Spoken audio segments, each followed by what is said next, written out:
আসন্ন 2024 লোকসভা নির্বাচনকে সামনে রেখে সব ধরনের প্রশাসনিক প্রস্তুতি শেষ পর্যায়ে পৌঁছে গেছে।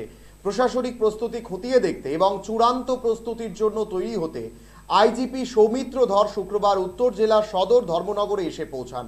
শনিবার জেলা পুলিশ সুপার ভানুপদ চক্রবর্তীর উপস্থিতিতে বিভিন্ন মহকুমার এসডিপিও, রাজ্য পুলিশ, বিএসএফ, টিএসআর সবাইকে নিয়ে এক গুরুত্বপূর্ণ বৈঠকে মিলিত হন। তাছাড়া তিনি বিভিন্ন থানাগুলি পরিদর্শন করবেন এবং নাকা পয়েন্টগুলি সঠিকভাবে কাজ করছে কিনা তাও পর্যবেক্ষণ করবেন। আগামী লোকসভা নির্বাচনে পুলিশ প্রশাসন বিভিন্ন ফোর্সকে কিভাবে নিয়ন্ত্রণ করবে এবং কেমন করে কঠোরভাবে চেকিং পদ্ধতি চালিয়ে যাবে তা নিয়ে আলোচনার মাধ্যমে বিভিন্ন স্তরের আধিকারিকদের প্রশিক্ষণের ব্যবস্থা করেন। লোকসভা নির্বাচন যে একেবারে কড়া নাড়ছে তা আইজিপি সৌমিত্র ধরের উত্তর জেলা পরিদর্শন এবং গুরুত্বপূর্ণ বৈঠকের মাধ্যমে ইঙ্গিত দিয়ে গেল।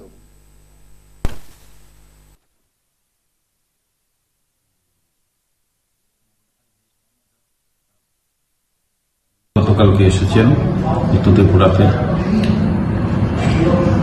আজকে এখানে যে মিটিং হচ্ছে সেটা হলো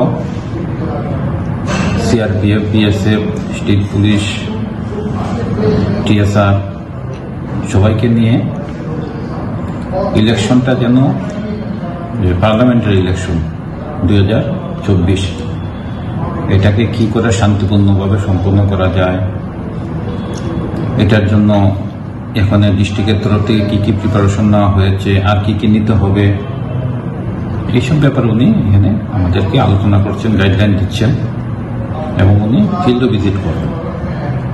যে পোলিং বুথগুলি যেগুলি আছে থানাগুলি তো যাবেন, উনি এখানে গিয়ে সবার সঙ্গে কথাবার্তা বলবেন। এখানে এসডিপিওরাও সবাই এসেছেন। এটাই মূলত ওনার উদ্দেশ্য। স্যার, ইলেকশনকে সামনে কি কি ফোর্স মোতায়েন থাকবে?